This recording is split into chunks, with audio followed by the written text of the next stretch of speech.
¿Levantaste la mano, Sergio?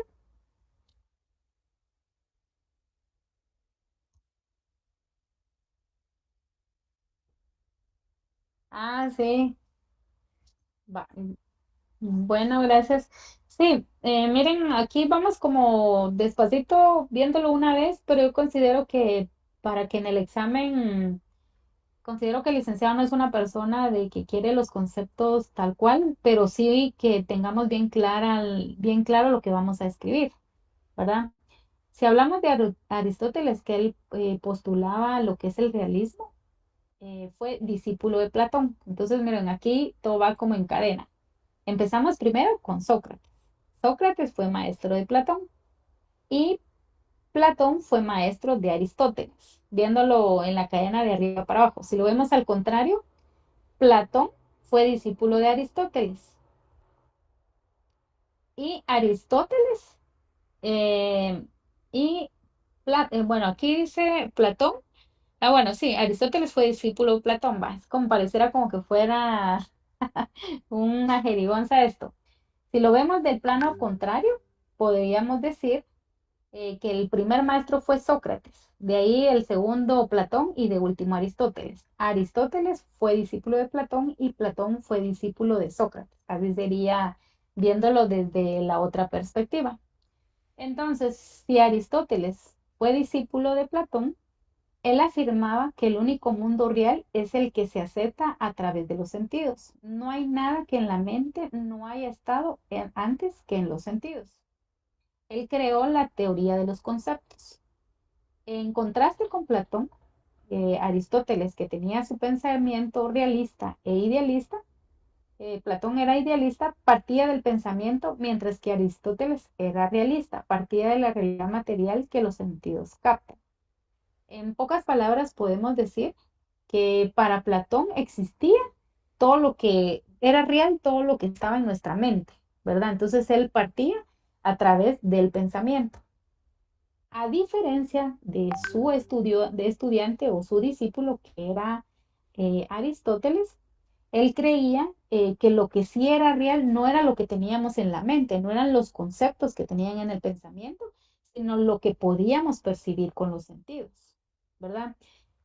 Por ejemplo, si hablamos del amor, para Platón el amor es algo que está en el pensamiento, porque nadie puede decir el amor es un corazón o el amor son rosas, porque para Platón eran conceptos, el amor era una idea. En contraste, en contraste de Aristóteles, él decía, no, es que el amor es a través de un abrazo, a través de la percepción de los sentidos, ¿verdad? Si tú me das un beso, esa es la percepción mía de lo que es amor. Si tú me das un abrazo, esa es la percepción mía de lo que es el amor, el sentimiento expresado a través de los sentidos o el sentimiento recibido a través de los sentidos. Entonces, lo que yo puedo ver, oír y tocar, decía Aristóteles, para mí eso es lo que realmente existe. A diferencia de su maestro, que era Platón, él decía que todo emanaba, depende de lo que teníamos nosotros en el pensamiento. Ahora yo podría decir, a mí me aman porque la persona me dedica tiempo, porque yo eso es lo que pienso, ¿verdad? Entonces eran, a pesar de que uno fue maestro y otro discípulo, o viceversa, tenían dos posturas totalmente diferentes, ¿verdad? Para Aristóteles, todo lo que era a través de los sentidos era lo real, ¿verdad? Era lo que en realidad yo puedo verificar a través de los sentidos que esto existe, que existe el amor, que existe la compasión, porque así es como yo lo veo, como lo siento y como lo expreso. Mientras que para Platón todo partía a través del pensamiento. Entonces, en resumidas cuentas, solo como para hacer un cuadro comparativo de los tres filósofos, Sócrates, Platón y Aristóteles, ¿verdad? Sócrates fue maestro de Platón y Platón fue maestro de Aristóteles. Sócrates postulaba sobre el método mayéutico y él decía, se le atribuye esa frase de yo solo sé que no sé nada, y fue un hombre que murió pensando y creyendo en los principios antes que aceptar lo que la sociedad le quería implantar. A diferencia de su discípulo que fue Platón, él utilizó el método dialéctico, fue un poquito más a fondo porque Sócrates lo hacía solo con el método dialéctico, perdón, con el método mayéutico, a base de preguntas. Pero ya Platón, su discípulo, desarrolló un método un poco más profundo que era a través de la investigación y la discusión, que él fue el método dialéctico. A él se le atribuye la alegoría de la caverna o el mito de la caverna para representar cómo la sociedad estaba sumida en cierto conocimiento que solo eran sombras, que no eran realidades. Y por último tenemos a Sócrates, que fue discípulo de Platón. Él utilizaba, perdón, a Aristóteles, que fue discípulo de Platón, y que él decía que el método que él utilizaba era el método realista, ¿verdad? En donde él decía que todo se podía percibir y conocer a través de los sentidos, ¿verdad? Esa sería como la diferencia puntual entre cada uno de estos filósofos. De ahí pasamos a lo que es la filosofía del derecho, ¿verdad? Los fundamentos filosóficos y pues eh, varios fundadores de la filosofía del derecho. Uno de ellos es René Descartes, John Locke y Immanuel Kant, que son los Karl Marx también, los cuatro, y Friedrich Engels, que son los cuatro exponentes de la filosofía del derecho, ¿verdad? Entonces, en la filosofía del derecho, si hablamos de René Descartes, él también fue un físico matemático, pero fue un iniciador de la filosofía moderna. Él introdujo la duda metódica como mecanismos de conocimiento, proponiendo suspender todo lo que se cree saber, incluso la propia existencia. Su famosa frase o la frase célebre de René Descartes fue, pienso, luego existo. Subraya la importancia de la razón, aunque se plantea la objeción de que la existencia no depende exclusivamente de la capacidad de razonar, personas con limitaciones cognitivas. René Descartes decía pienso y luego existo, porque por ejemplo, yo para irme a bañar, primero pienso que me voy a poner de ropa, no es que me meta al baño y me bañe y de ahí salga sin nada. Entonces él decía, bueno, yo primero para existir, primero tengo que pensar. Yo para abordar un bus, primero tengo que pensar hacia dónde voy, qué rutas tengo que tomar, qué buses me pueden llegar. Entonces primero tengo que pensar para luego accionar. Por eso él decía, pienso, luego existo. No es que yo diga pienso y ya mañana de la nada ya aparezco en el mundo, ¿verdad? Sino él lo hacía desde el punto de vista de para que exista una acción, primero hay que pensar antes de que exista eso. Por eso decía, pienso, luego existo. Entonces, él lo percibía desde algunas limitaciones cognitivas. Se enfatizó en la necesidad filosófica de cuestionar y replantear ideas, aplicando la lógica y el sentido común, ¿verdad? Entonces, por ejemplo, ¿quién dice que cortarle las dos puntitas al pepino y pues hacerla en la orilla? Bueno, fue algo que siempre hice porque yo miraba que mi mamá eso lo hacía. Entonces, René Descartes decía, bueno, ¿y por qué lo estoy haciendo? O sea, ¿qué finalidad? Yo hoy a la fecha ya no hago eso, porque un día me puse a pensar, ¿por qué es que le quito las dos puntitas al pepino y la restriego en la orilla de eso? Pues supuestamente sacan una como liguita blanquita, como para sacar alguna toxina, pienso yo, no sé. Pero un día me replanteé esa idea y de ahora solo lo corto y ya lo hago en rodajitas y ya no hago esa práctica, ¿verdad? Entonces la idea de René Descartes era replantear ideas, cuestionar a ciertas acciones. ¿Por qué es que realizo algo? ¿Por qué es que pienso esto? Claro, aplicando la lógica y el sentido común, ¿verdad? Entonces también yo tenía la costumbre de los plátanos quitarle la orillita y me comía yo las puntitas de lo que quedaba ahí en el plátano, pero replanteándonos esas formas que nos enseñan en la casa de hacer las cosas ¿por qué lo hacemos así? ¿Será que no hay otra forma de hacerlo de diferente manera?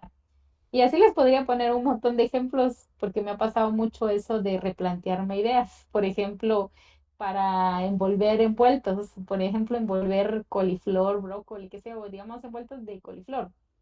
A mí siempre me enseñaban que primero se batía la yema clara y después, ya que estaba grande y en punto de nieve, uno le ponía la yema.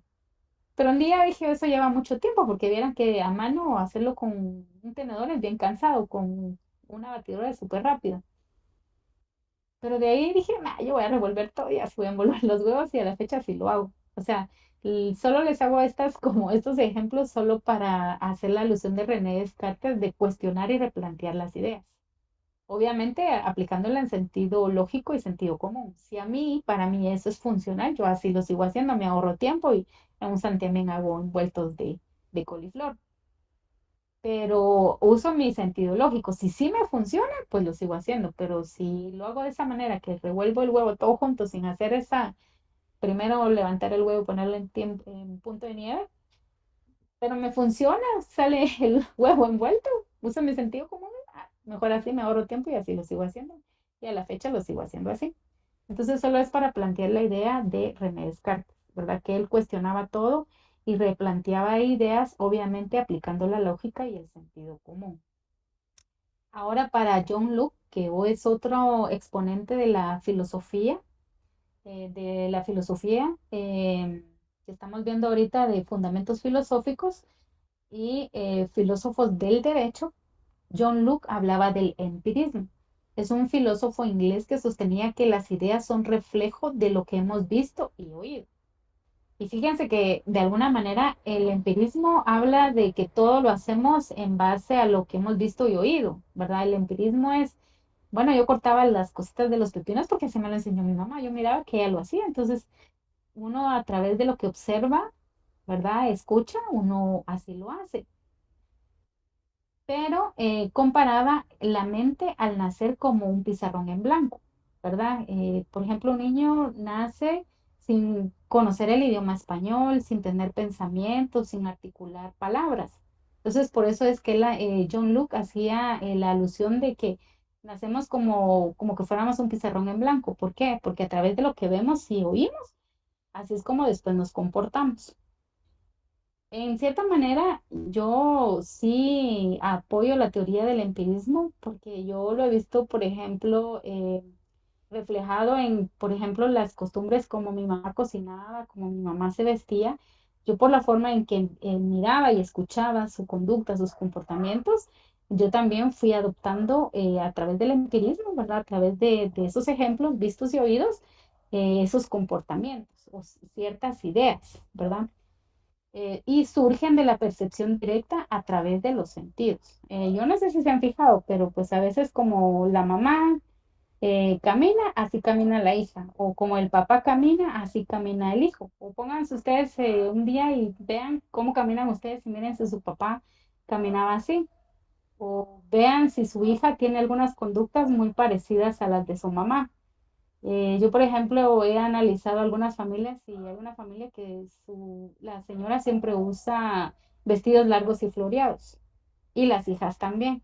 Y cuando compran vestidos largos y floreados, porque a través de lo que vemos y oímos, nosotros también repetimos esas conductas, ¿verdad? Entonces, yo a veces digo, ah, sí, yo me comporto así o me he visto así porque mi mamá también era así, ¿verdad? Entonces, esa era la postura de John Locke, el empirismo, que todo lo hacemos a través de lo que vemos y escuchamos. Y se ejemplificó con la diferencia en la asimilación de la tecnología por parte de los niños actuales versus aquellos sin exposición, validando la idea de que el pensamiento se modela por lo que se percibe. Y fíjense que un ejemplo bien claro, antes decían los niños nacen con el pan bajo el brazo. Y hoy en día ya no dicen así, ahora dicen los niños nacen con el celular bajo el brazo. Y solo es como para hacer una comparación, incluso antes dicen que cuando los niños nacían con los ojos cerraditos y al cabo de un tiempecito, un par de horas, abrían los ojos. Ahora no, nacen y ya nacen con los ojos abiertos. ¿Por qué? Porque el ambiente que nos rodea es diferente a los años anteriores. Antes la gente se tomaba su tiempo para desayunar, llegaba a su casa a almorzar y se iba y regresaba al trabajo y después llegaban a cenar. Hoy, si bien nos va, en la cena nos vemos porque la mayoría no desayuna, va a comer a su trabajo, no llega a almorzar a su casa, compran o llevan comida a su casa y pues el único tiempo de comida que relativamente comparten con la familia es la cena. O sea, los tiempos han cambiado, ¿verdad? Entonces, esa diferencia que decía perdón, John Luke, era la exposición de ciertas generaciones con las generaciones actuales, ¿verdad? Los pensamientos de antes, antes de que existiera el Internet, antes de que existieran los celulares, son totalmente diferentes a los niños que ahora ya nacieron con esa tecnología. Y un caso que a mí me dio risa fue de un niño que antes existían, antes de que, como ahora todo es digital, ¿verdad? O sea, ves el teléfono y solo apachas y mueves la pantalla y ahí te va saliendo todo. Pero antes existía otro jueguito, no sé si Sergio se acuerda, pero el GameCube o jueguitos así que son de la antigüedad. Pero esos juegos, por ejemplo, para jugar con esas consolas uno metía el casetío, metía el cassette y pues ya podías programar navecitas y todo eso. Entonces un niño que vio un aparato antiguo se pregunta, y aquí va de querer apachar ahí el aparatito con los dedos y de que funcionara.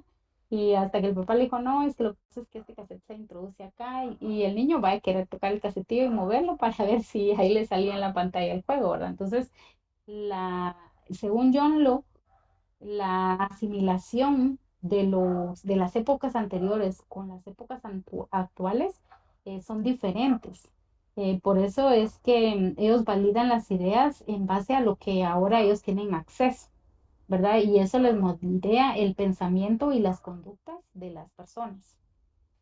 Ahora pasando a otro filósofo del derecho que es Immanuel Kant, que él habla o postula el idealismo trascendental, considerado el filósofo más influyente del siglo XIX. Miren a Immanuel Kant, porque él propuso que los sentidos aportan datos aislados que por sí mismos no significaban nada. Sin embargo, condiciones racionales previas e inherentes a los seres humanos permiten dar sentido a esos datos, a lo que llamó conocimientos puros. Immanuel Kant hizo como un match o una conexión con, con las otras posturas de estos filósofos, porque para John Locke, pues solo era eh, yo me comporto y en base a lo que oigo y escucho. Pero Immanuel Kant fue un poquito más profundo porque él decía que no solo por lo que vemos y escuchamos así nos comportamos, sino que hay ciertas condiciones racionales previas e inherentes a los seres humanos que nos permiten dar sentido a esos datos. Es, por ejemplo, cuando vamos a estudiar, bueno, escuchamos que la maestra dice, este es el alfabeto y empieza a decir A, B, C, D, F, G, ¿verdad? Ese es lo que vemos y escuchamos. Pero cuando nosotros ya hacemos la analogía de voy a escribir, digo, ah, sí, voy a escribir amo, porque lleva la letra A, la M, la O, la R. Entonces hay aparte de lo que vemos y escuchamos, también hay cierto raciocinio que nosotros implementamos para darle sentido a eso que nosotros estamos plasmando en un papel.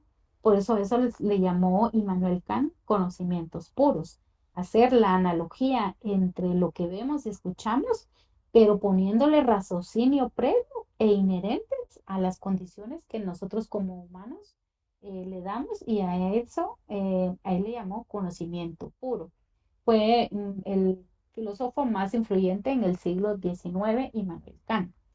De ahí él postuló eso del idealismo como concepto general, plantea que para conocer la realidad, el papel del cerebro humano es más importante y activo que la materia en sí misma.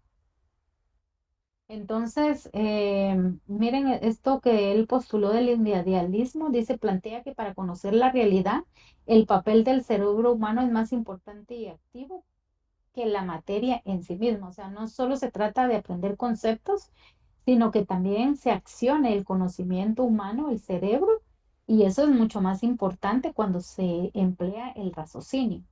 y se asocia con la creencia de que lo que pensamos o sentimos lo podemos realizar, enfatizando la dedicación y voluntad para superar circunstancias adversas y alcanzar metas. Ejemplo, ahorrar para un vehículo, comprar una casa, finalizar estudios universitarios, ¿verdad? Entonces, para yo ser profesional, creo y comprendo que tengo que estudiar, pero no solo como un concepto, sino también inherente a estudiar, hacer mis tareas, asistir a clases, poner atención, tener un grupo de estudio, tener personas que tengan el mismo deseo de alcanzar las metas, ¿verdad? Entonces, por eso es que Immanuel Kant fue uno de los filósofos del derecho que fue muy influyente en el siglo XIX porque asoció conceptos con raciocinio.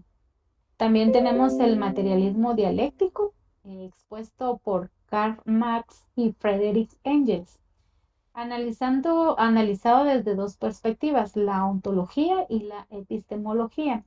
La ontología dice que la materia existe antes y con independencia de la conciencia. La epistemología es el conocimiento, es el reflejo de la realidad objetiva en la conciencia humana. Entonces ellos postularon tanto la ontología y la epistemología. La materia que existía antes y con la independencia de la conciencia la unaron con la epistemología, que es el conocimiento, el reflejo de la realidad objetiva en la conciencia humana. Marx era un científico social y Engels era un filósofo y empresario, eh, mecenas de Marx.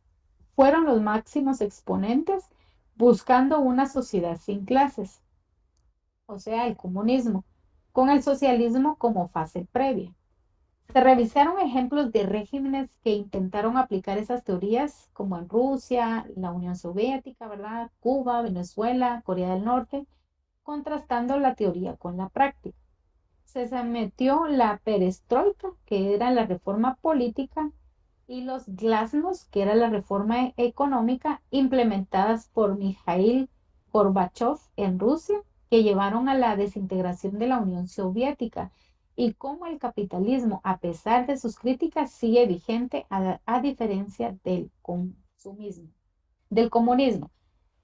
Solo para hacer una referencia entre el comunismo y el capitalismo. El comunismo, según Marx y Engels, trataban de que toda la sociedad, no existieran sociedades, ni clases sociales, mejor dicho, sino que todos tuvieran acceso a la salud, a los alimentos, al trabajo, a la educación. Eso es lo que trata el comunismo, que todos tengan las mismas oportunidades y posibilidades. El problema es que a veces hay gente que tiene mayores capacidades o mayor perspicacia y pues no solo se conforma con tener pan diario en su casa, sino que ella quiere tener una buena cena en un buen restaurante o comer algo diferente. Entonces, el capitalismo, qué es lo que trata? De que hayan diferentes tipos de menús, que para el desayuno hayan diferentes tipos de menús y pues obviamente según la elaboración, cada uno tiene un precio diferente, ¿verdad? Entonces, mientras Marx y Engels luchaban porque todos tuvieran las mismas posibilidades, el capitalismo tuvo muchas críticas porque ellos daban más opciones, pero pues a mayores precios, y fomentaban más el consumismo y menos el comunismo. Ahora, en relación a la introducción al derecho, pues ahí el licenciado nos comentó la parábola de Robinson Crusoe y esta novela de Daniel Defoe para ilustrar el origen y la diferencia entre una relación de poder y una relación de derecho. Si hablamos de una relación de poder de Robinson y Viernes, que así le puso él como a su esclavo por voluntad propia, tras salvarlo de caníbales, Viernes se somete a Robinson como esclavo perpetuo, sin derechos, solo con la obligación de obedecer. Esta es una relación de poder unilateral. ¿Por qué? Porque solo hay uno que ejerce el poder sobre otro. La relación de derecho, Robinson y el capitán. Un capitán amotinado y abandonado en la isla llega a un acuerdo con Robinson. El capitán obedece a Robinson mientras estén en la isla y Robinson a cambio lo ayuda a recuperar su barco y lo lleva a Inglaterra sin cobrarle pasaje, ¿verdad? Entonces ahí es una relación de derecho. En la relación de poder, un sujeto se pone a merced o a las órdenes de alguien, solo es unilateral. En la relación de derecho, Y en el ejemplo de Robinson y el capitán le dice, va, yo te obedezco mientras esté en tu isla, pero cuando yo ya recupere tu barco, porque tú me vas a ayudar a recuperar mi barco, yo te voy a llevar a Inglaterra y no te voy a cobrar. Entonces ahí hay una relación de derecho, porque hay derechos, pero también hay obligaciones. Derecho a someterme a cierta autoridad, obligación de respetar esa autoridad mientras se esté en la isla, mientras esté en ese acuerdo, pero después va a haber una obligación de que cuando él ya recuperara su barco, la obligación sería de llevarlo a Inglaterra. Y hay una relación contractual basada en responsabilidades recíprocas que representa el inicio del derecho.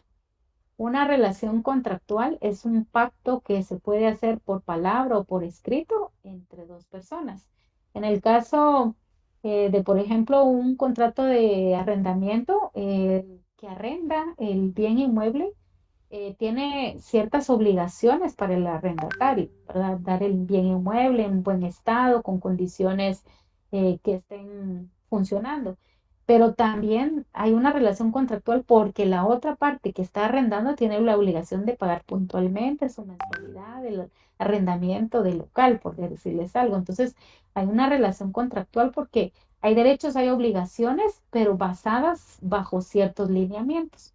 Entonces, hay ciertas responsabilidades recíprocas que representan el inicio del derecho. Si alguno de los dos incumple con algo, pues ya caen en ya una, tendrían que tener alguna pena o alguna multa por no cumplir lo que ellos contractualmente en algún momento antes se han puesto de acuerdo.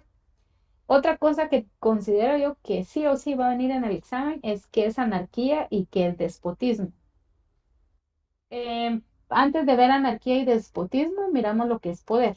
El poder es la capacidad de un individuo o grupo para imponer su voluntad, incluso a pesar de la resistencia.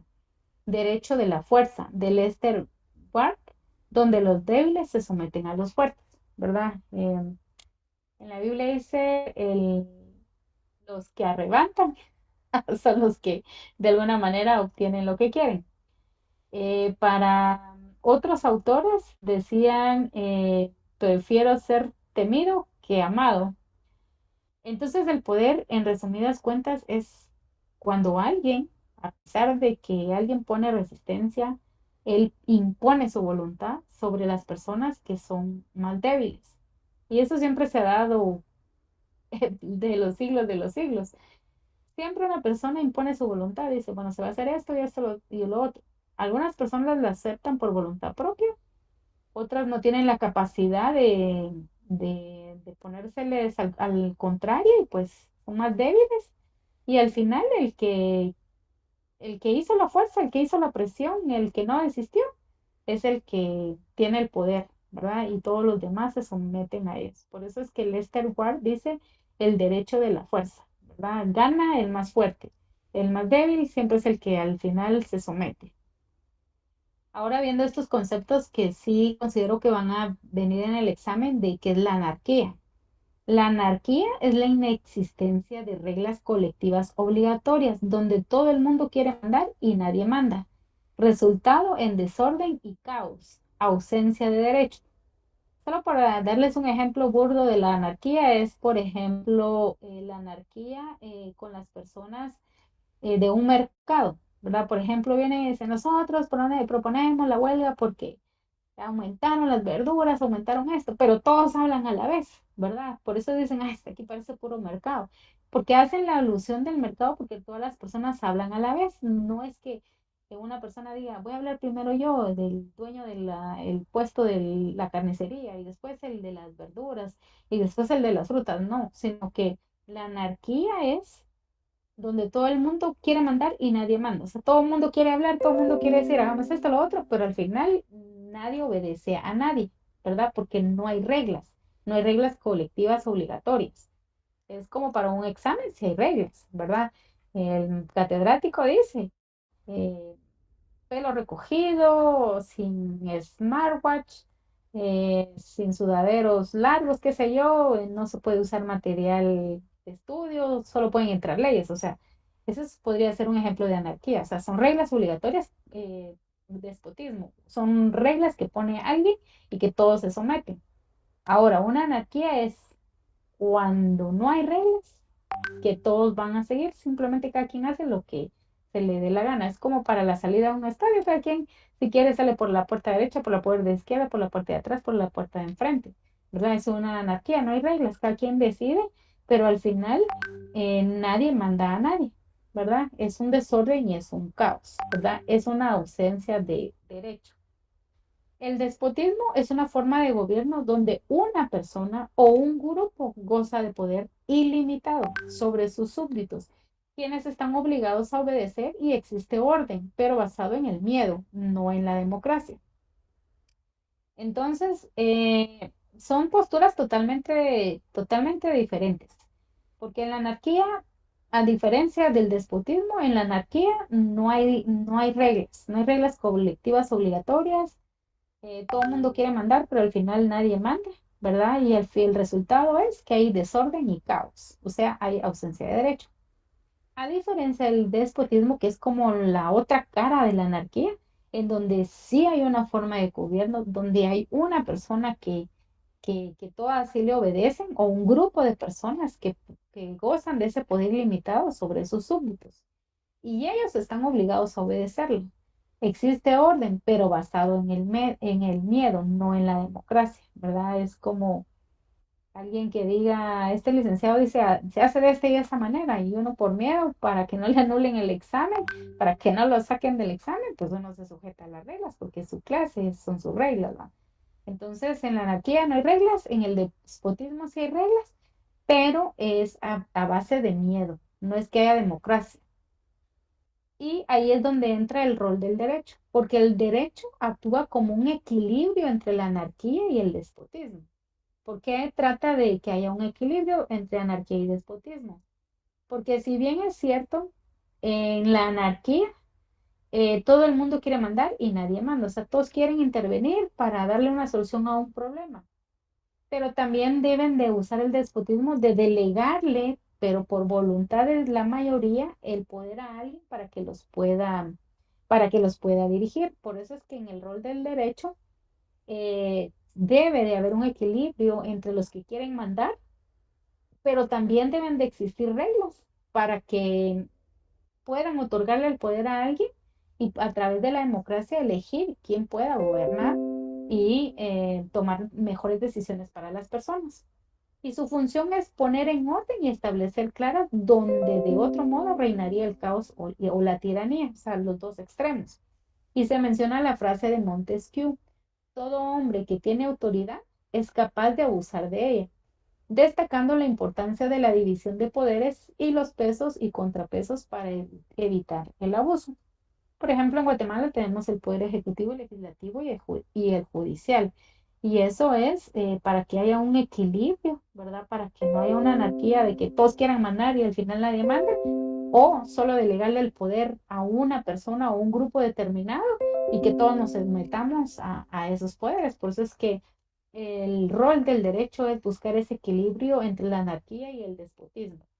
Ni que nadie mande, ni que solo se centre el poder en una persona o en un grupo de personas, sino que exista un equilibrio. Y es lo que mencionan y hacen alusión a Montesquieu, ¿verdad? De que todo hombre tiene autoridad y es capaz de abusar de ella. O sea, cuando solo a alguien se le delega la autoridad, es tanto el poder que al final dice, bueno, es como un rey, ¿verdad? En la antigüedad. Todos hacían lo que el rey quería. Si el rey quería hoy matar a alguien, pues ni modo, él era el rey. Si el rey quería perdonarle la vida a alguien, pues hoy amanecía el rey de buenas, ¿verdad? Entonces, eso era despotismo, centrar el poder solo en una persona, pero a veces esas personas abusaban de ese poder. Y destacando la importancia de la división de poderes y los pesos y contrapesos para evitar el abuso, para que alguien no se endiose con el poder ni se aloque con el poder. Lo mejor es dividirlo para que entre varios decidan lo mejor para una nación. Y finalmente, la clase concluyó incentivando a los estudiantes a profundizar en los temas, cuestionar y trascender los conceptos básicos, citando a José Ortega y Gasset, y recomendando la lectura del Despotismo Ilustrado de García Laguardia y obras de Mario Vargas Llosa. la historia del chivo, tiempos recios. Bueno, y esta, vamos a ver, esta es el último contenido que vamos a ver. No sé si hasta el momento tienen alguna duda, compañeros, o vamos bien. Yo ya sé. Ujú. Fíjate que falta la última clase del día jueves, pero esa todavía yo en lo personal no la tengo, solo me pasaron el video y estoy viendo eso. Entonces, pues fíjate que por lo que estaba viendo, él solo dio la explicación de cómo venía el examen, 15 preguntas, tres series. La primera serie son 5 preguntas directas que considero ahí yo que va a preguntar qué es el derecho, qué es la filosofía del derecho o cuál es la postura de Sócrates, así. En la segunda serie son 5 preguntas de selección múltiple. Entonces, por ejemplo, podría decir, ¿a quién se le atribuye la frase de yo solo sé que no sé nada? Entonces puede poner ahí Sócrates, Platón, Aristóteles y uno tiene que subrayar la respuesta correcta. La última serie que dijo que era de falso y verdadero, pero que hay que tener bien claros los conceptos para que no nos confundamos. Por ejemplo, atribuirle una frase a otro filósofo que no es, ¿va? Entonces, explicó eso, después hizo énfasis en que nos aprendiéramos las teorías de Sócrates, Platón, Aristóteles, que supiéramos la diferencia entre derecho, filosofía del derecho, ¿verdad? ¿Qué es la filosofía? Porque prácticamente esos van a ser contenidos del examen. Y yo la verdad no he terminado de ver el video, pero sí hizo como una recapitulación de los puntos importantes que él va a tocar en el examen, ¿verdad? Porque pues aquí hemos visto todo un panorama general, pero él sí fue muy puntual en, como quien dice, estudien esto porque como que esto les va a venir en el examen, ¿va? Es a lo que yo le he estado dando como más, va de repetir y repetir porque eso fue lo que él dijo que iba a preguntar en el examen. No lo dijo así a viva voz, pero pues sí lo dio a entender, ¿va? Bueno, entonces acá, recapitulando esto último, porque esto es como un resumen de lo que ya hemos visto. Entonces, estábamos hablando desde un inicio que la filosofía se forma de dos palabras griegas, filo y sofía, que significan filo, amor, y sofía, amor a la sabiduría. De esa cuenta, el significado de filosofía es amor a la sabiduría. Pero en realidad, la filosofía es el estudio de todo aquello que es objeto de conocimiento universal y totalitario. Ese es el concepto de filosofía. Es todo aquello que es objeto de conocimiento universal y totalitario.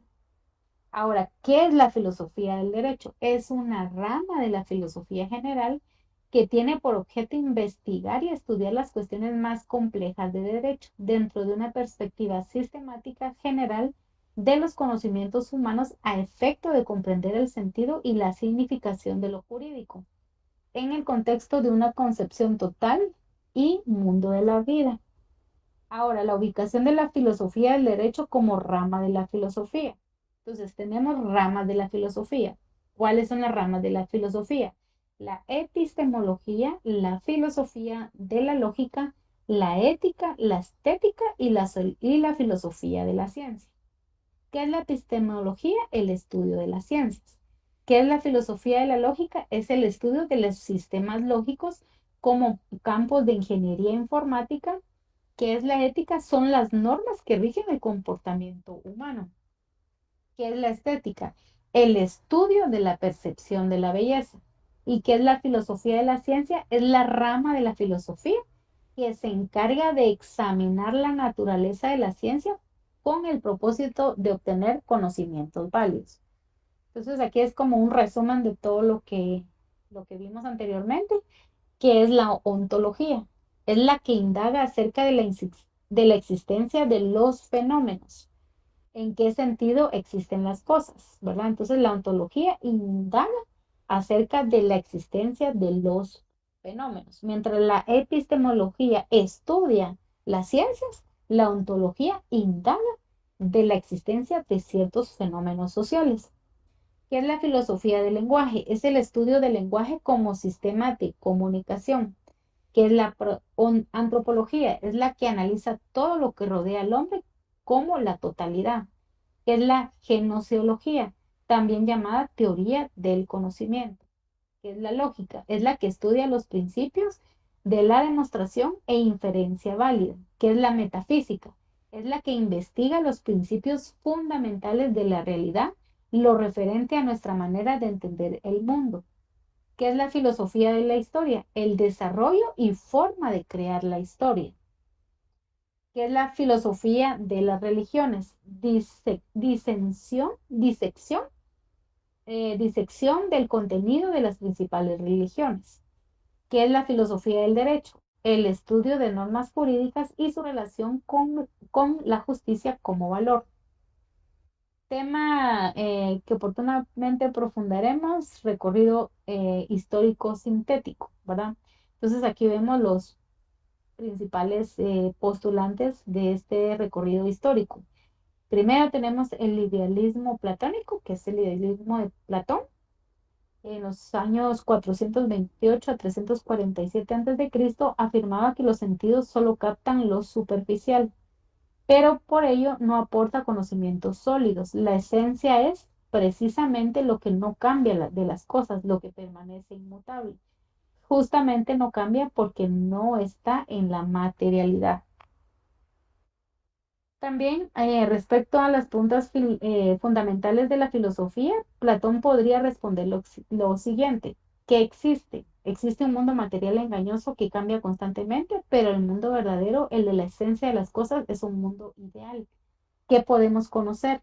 Podemos conocer solo aquello de lo que nos conduce el corazón, el alma y que se aleja de lo que perciben los sentidos. Y él aplicó el método dialéctico, que es el realismo aristotélico, ¿verdad? La postura de Aristóteles. Afirmaba que el único mundo real es el que captan nuestros sentidos. Acuñó una frase que para muchos sigue siendo válida: no hay nada en la mente que no haya estado antes en los sentidos. Para explicarlo, Aristóteles creó la teoría de los conceptos. Para el maestro, las ideas existen con independencia de la materia, la cual solo una proyección engañosa de las ideas, que son perfectas e inmutables, nunca cambian. En cambio, el alumno pensaba lo contrario: lo que existe en la realidad es la materia. Nuestros sentidos la captan y al relacionarlo todo lo que captan construye conceptos. La tesis de Platón es idealista, en tanto que los postulados expuestos que ubican a Aristóteles dentro del realismo, que es una corriente más afín a lo materialista. También se habló del realismo cartesiano de René Descartes en el año 1596 a 1650. Este autor es considerado como el iniciador de la filosofía moderna y principal representante del realismo. Así planteó la duda metódica como mecanismo para conocer, poner en suspenso todo lo que aparentemente se sabe, absolutamente todo. Al llevar el método al extremo, se topó con que incluso podía dudar de su propia existencia. De ahí surgió la esencia del realismo. Las únicas verdades totalmente confiables son las que se obtienen por medio de la razón. Por ello, por ello acuñó su célebre frase: pienso, luego existo. El empirismo de Locke. Locke, que fue en 1632 a 1704, pensaba que las ideas son solo reflejos de lo que hemos visto y oído. Así opinaba que al nacer nuestro pensamiento es como un pizarrón. A partir de lo que percibimos directamente por los sentidos, surge lo que llamó las ideas simples. También está el idealismo trascendental, que es la forma más elaborada del idealismo, es la desarrollada por Immanuel Kant en 1724 a 1804, y se trata de un filósofo alemán considerado como el más influyente desde el siglo o durante el siglo XIX hasta nuestros días. Pensaba que los sentidos aportaban datos aislados y que en sí mismos no significaban nada. Sin embargo, ciertas condiciones racionales previas e inherentes a todos los seres humanos permiten dar sentido a dichos datos. A estos elementos los llamó conocimientos puros, porque no tienen un referente en la realidad. El idealismo, en términos muy sencillos, lo que el idealismo plantea para conocer la realidad es más importante y activo el papel del cerebro humano que lo que la materia sea en sí misma. Por ejemplo, es común escuchar que no importa qué tan negativas sean las circunstancias, cada persona puede superarse con dedicación y voluntad. Se presume que las cosas que se declaran reales serán fundamentalmente las que se admitirán como cognoscibles, en particular como cognoscibles con plena seguridad, según Ferrater 1994. El materialismo dialéctico. El materialismo puede analizarse desde dos perspectivas, la ontológica y la epistemológica. Desde la ontología plantea que la materia existe antes y con independencia de la conciencia. Como teoría epistemológica, esgrime que el conocimiento es el reflejo de la realidad objetiva en la conciencia humana. Después está el materialismo dialéctico, que se desarrolló como una concepción científica de la filosofía. Sus creadores principales y exponentes son Karl Marx y Friedrich Engels. Esta corriente plantea el carácter evolutivo, dinámico e histórico de la materia. Con él la materia puede adquirir un rumbo consciente y acorde a sus necesidades. Ya no solo es objeto, sino que ahora es sujeto de la historia. Es quien hace la historia y quien puede cambiarla. Y básicamente eso sería los contenidos de la clase y pues de ahí solo el resumen de lo que el licenciado dijo de lo más importante, aprenderse las posturas de Sócrates, Platón y Aristóteles, qué es la filosofía del derecho, qué es la ontología y qué es la epistemología, el concepto de se me fueron dos conceptos que también dijo él que iban a venir en el examen. Bueno, no lo dijo directamente, pero pues yo asumo, va. Em, Entonces estaba viendo aquí el contenido. Ah, la anarquía y despotismo, que básicamente como que eso es lo que va a venir en los exámenes. Sí, alguien levantó la mano, no sé si quiere aportar algo o preguntar algo. Buenas noches, Nínive. Te agradecemos mucho por tu tiempo y por el apoyo que nos estás brindando. Y buenas noches, compañeros. Solo tengo una consulta, Nínive. No sé si estarían tus posibilidades de podernos compartir el video o audio que te compartieron del día jueves para que nos podamos poner como centrados en lo que el licenciado dijo. Ujú. Por si Va, se nos va ¿está algún bien? detallito o algo así, te lo agradeceríamos mucho y nuevamente muchas gracias por el apoyo. Vale, está bien. Entonces le voy a pedir por favor a la persona que me lo compartió si lo puedo compartir y se los mando ahí en el grupo para que lo puedan ver. Escuchar más que todo porque es grabación de audio. Ujú. Muchas gracias. Bueno, entonces si no tienen nada más que agregar, compañeros, ya descansemos un poco. Ya le dimos duro, 3 horas. Ajá. Filosofía. Financiero, creo yo. Ajá, sí.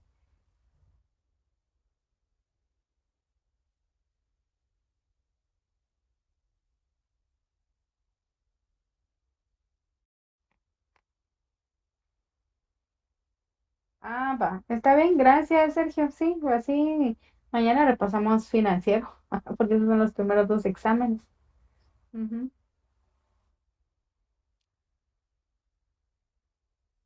Vaya.